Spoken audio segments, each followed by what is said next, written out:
நண்பர்களுக்கு வணக்கம். Golden finches ப்ரீடிங்கில் செப்பரேட் ப்ரீடிங், குரூப் ப்ரீடிங் ரெண்டையும் 5வது பார்ட்டாக இந்த வீடியோவில் பார்க்கலாம். முதல்ல செப்பரேட் ப்ரீடிங்கை பற்றி பார்க்கலாம். இந்த கேஜி ஒரு பேர் மட்டும் வளர்க்கக்கூடிய சைனா இம்போர்ட்டட் கேஜி. இதில் 2 பர்ச்சி, கீழே க்ளீன் பண்ணுறதுக்கு ஒரு ட்ரே, ரைட் சைடில் ப்ரீடிங் பாக்ஸ். இதனுடைய அளவு 2 அடி நீளம், 1 அடி உயரம், 1 அடி அகலம். 2 ஃபுட் ஃபீடர் இதில் வச்சுருக்காங்க. இதில் உள்ள ட்ரே நாங்களே வச்சுக்கிட்டு இது யூஸ்ஃபுல்லாக எக் ஃபுட் வைக்கிறது, கேரட் இதெல்லாம் வைக்கலாம். வாட்டர் ஃபீடர் லெஃப்டில் கடைசியில் கணவாய் ஓடும். இந்த ப்ரீடிங் பாக்ஸு 7 கட்டு அளவு உள்ளது. கீழே பவுல் வச்சது, மேலே ஓப்பனர் உண்டு. உள்ளே வைக்க முடியாது, வெளியில் தான் வைக்கலாம். வெளியில் வச்சிங்கன்னா தான் உள்ளே இருக்கிற பேர்டுக்கு ப்ளே பண்ணுற இடம் கூடுதலாக கிடைக்கும். இந்த கேஜை பொறுத்த வரைக்கும் இது ட்ரே குளிக்கிறதுக்காக வைக்கலாம். 2யும் யூஸ் பண்ணிக்கலாம். வாரம் ஒரு தடவை வைக்கலாம், டெய்லியும் வச்சுக்கிட்டு இருக்கலாம்.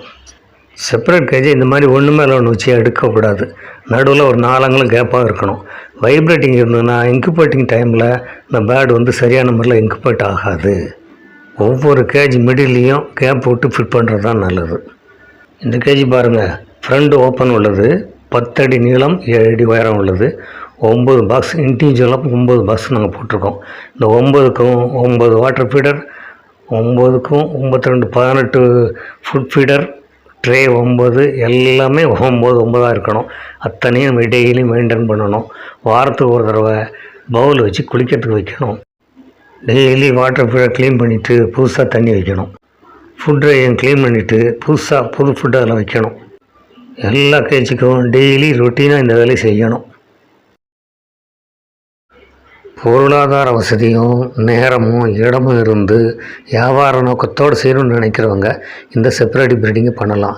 அவங்களால முடியல, வீட்டில் பார்த்துக்குவாங்க, வீட்டில் இல்லைன்னா பையங்க பார்த்துவாங்க, அப்படி இல்லைன்னா வேலைக்காரங்க பார்த்துக்குவாங்கன்னு நினைக்கிறாங்க பாருங்கள். அவங்களுக்கு இந்த ப்ரீடிங் நல்லாயிருக்கும், தாராளமாக செய்யலாம். செப்பரேட் ப்ரீடிங் தான் செய்ய போகிறேன்னு நினைக்கிறவங்களுக்கு என்னுடைய வாழ்த்துக்கள். அடுத்ததாக குரூப் ப்ரீடிங் பார்க்கலாம். முதல்ல நம்ம எத்தனை பேர் செட் பண்ண போகிறாங்கிறத பற்றி முடிவு பண்ணிக்கணும். ஒரு பேருக்கு 3 சதுரடி, 10 பேர் வைக்கிறீங்கன்னா 30 சதுரடி, 20 பேர் வைக்கிறீங்கன்னா 60 சதுரடி. இந்த சதுரடிங்கிறது நீளமும் அகலமும் சேர்ந்து பெருக்கினது தான் சதுரடி கணக்கு. மினிமம் 4 அடி ஹைட் இருந்தால் போகிறோம். அது உள்ளே போய் வர முடியாது, வெளியில் இருந்தபடியே அந்த கேஜை க்ளீன் பண்ணிக்கலாம்.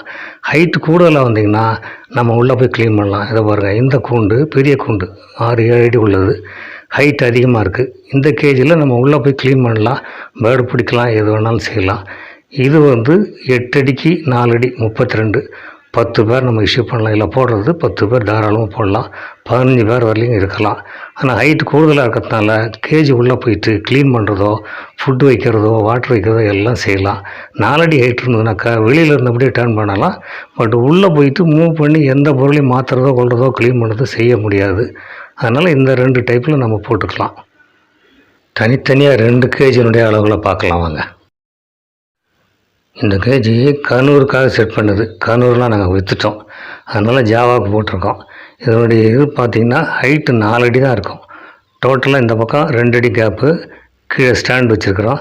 கடைசியில் பார்த்திங்கன்னா 1 அடி கேப்பு, நீளம் நடுவில் 7 அடி, கடைசியில் 14 அடி. 2 பார்ட் லெஃப்டில் 1, இந்தாண்ட ரைட் சைடில் 1, 2ம் தடுத்துருக்கோம். இது பாருங்கள், பெரிய கேஜி 8 அடி நீளம், 6 அடி உயரம், 4 அடி அகலம். 2 லைன் பாக்ஸ் மாட்டிருக்கேன்.